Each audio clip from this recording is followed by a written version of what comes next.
Joining me now, Sam Greene is a professor of Russian politics at King's College London. He's also the director of the Democratic Resilience Programme at the Centre for European Policy Analysis. Appreciate you being with us.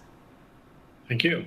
So Vladimir Putin is desperately trying to reassert control and repair the damage done to his leadership after Yevgeny Prigozhin challenged his authority by staging that short-lived rebellion. But how weakened is Putin by this? And can he survive any future challenges to his authority? Well, look, we have on some level predicted the demise of Putin on numerous occasions over the last 23 years. He has survived all of them, but he's survived them by changing the way he rules, by adapting the system. And it is a challenge each time. In this occasion, I think that the challenge is a bit greater than anything certainly he's faced before, because it really cuts to the confidence of people in the system.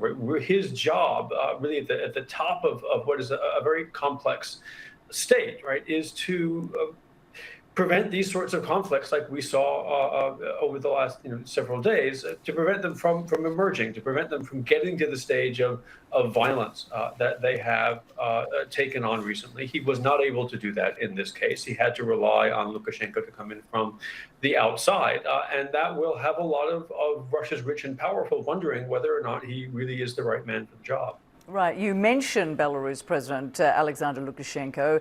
He isn't helping Putin's cause, is he, by claiming credit for saving the Russian president, by stopping the Wagner mutiny with that deal to end the revolt. What does that signal to you? He appears to be flexing his muscles. Well, I mean, I think Lukashenko has a reputation for speaking off the cuff and calling it as he sees it. He has been in this political game, in fact, much longer than Putin has. But it really does, as you say, undercut a lot of the message that Putin is trying to get across. Putin is putting across this idea to the Russian public, and I think to the Russian elites as well, that there was a consensus in Russia, right? That the security forces and ordinary citizens came together to stop this uprising and to restore law and order in Russia. That, in fact, is not what appears to have happened, but it is the story that he needs Russians to believe if he's going to maintain his grip on things. And you're right, Lukashenko is not doing him any favors in that regard. And Prigozhin is now reportedly in exile in Belarus after his aborted mutiny. But how will he survive this in the days ahead, do you think, given we know how Putin deals with his enemies and those who betray him?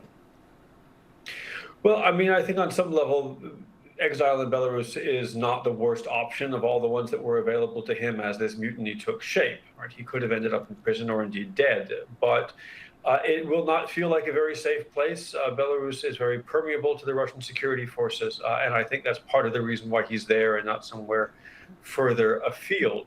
If he does get too far out of line, they can get to him. But there are a series of issues for the Kremlin as well, which is essentially what to do with all of this machinery that Prigozhin has built, both the military machinery and the propaganda and disinformation machinery that has been very, very useful to the Kremlin over the years, and which they might not entirely want to lose access to. So there is a balancing act here as well that the Kremlin is going to have to figure out. All right, our thanks to Samuel Greene joining us there and sharing your analysis. Appreciate it.